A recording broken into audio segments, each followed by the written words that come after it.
Hello friends, welcome back to my channel. আজ আমি তোমাদের সাথে শেয়ার করব সুজির বরফির রেসিপি।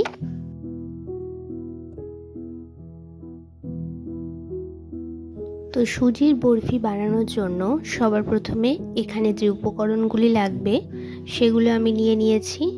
তো এখানে সবার প্রথমে নিয়েছি 1 কাপ মতো সুজি, নিয়েছি 1 কাপ মতো লিকুইড দুধ,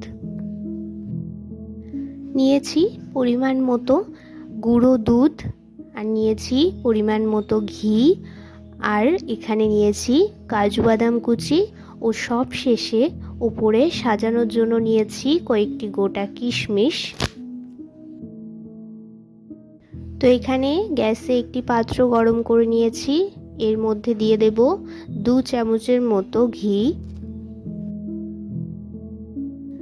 গ্যাসের ফ্লেমটা মিডিয়ামে রেখে রান্নাটা করব। ঘিটা মোটামুটি গরম হয়ে গেলে এর মধ্যে সুজিটা দিয়ে খুব ভালোভাবে একটু ভেজে নেব। সুজিটা লাল করে ভাজলে হবে না, হালকা করেই একটু ভেজে নেব। যখন সুন্দর একটি অ্যারোমা বেরোতে শুরু করবে ও সুজিটা ভালোভাবে ভাজা হয়ে যাবে, তখন এর মধ্যে আমরা দিয়ে দেব দুধ। আমার এখানে 1 কাপ সুজির জন্য 2 কাপ মতো দুধ লেগেছে। তো দুধটা দিয়ে কন্টিনিউ খুব ভালোভাবে নাড়াচাড়া করে সুজিটা একটু রান্না করে নেব।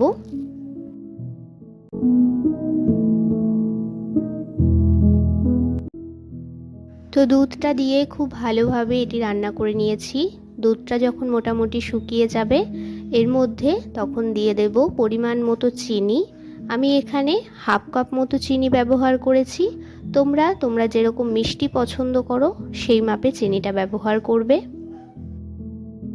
এরপর এক এক করে এর মধ্যে গুঁড়ো দুধ আর কাজু বাদাম কুচিটাও দিয়ে দেব। তো সব উপকরণগুলো দিয়ে আবারও খুব ভালোভাবে নাড়াচাড়া করে নেব।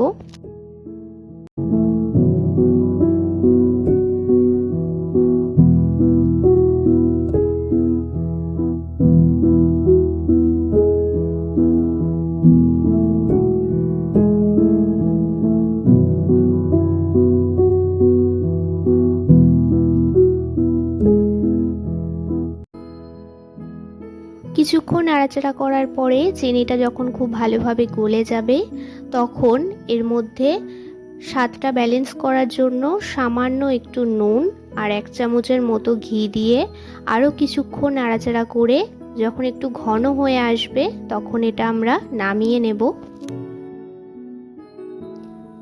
এখানে আমি যে পাত্রে এটি নামাবো সেই পাত্রে আমি আগে থেকেই কিছুটা ঘি ব্রাশ করে নিয়েছি।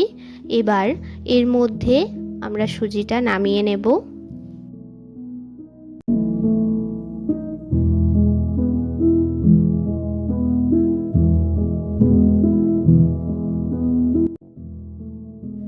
কিছুটা গরম থাকা অবস্থাতেই ভালো মতো ছড়িয়ে কিছুটা শেপ দিয়ে নেব।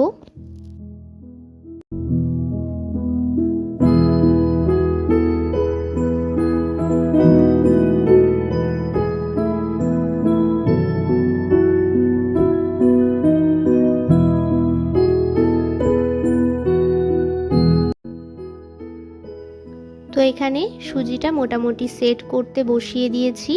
এটা কিছুটা ঠান্ডা হয়ে গেলে তারপর ছুরি দিয়ে বরফি শেপে কেটে নেব। তোমরাও বাড়িতে খুব সহজে ও চটজলদি এইরকম সুজির বরফি বানিয়ে ফেলতে পারো। এই রেসিপিটি তোমাদের কেমন লাগলো আমাকে অবশ্যই জানিও। যদি ভালো লেগে থাকে তাহলে একটি লাইক করে দিও। আমার চ্যানেলে নতুন হয়ে থাকলে চ্যানেলটি সাবস্ক্রাইব করে পাশে থেকো। দেখা হচ্ছে নেক্সট ভিডিওতে।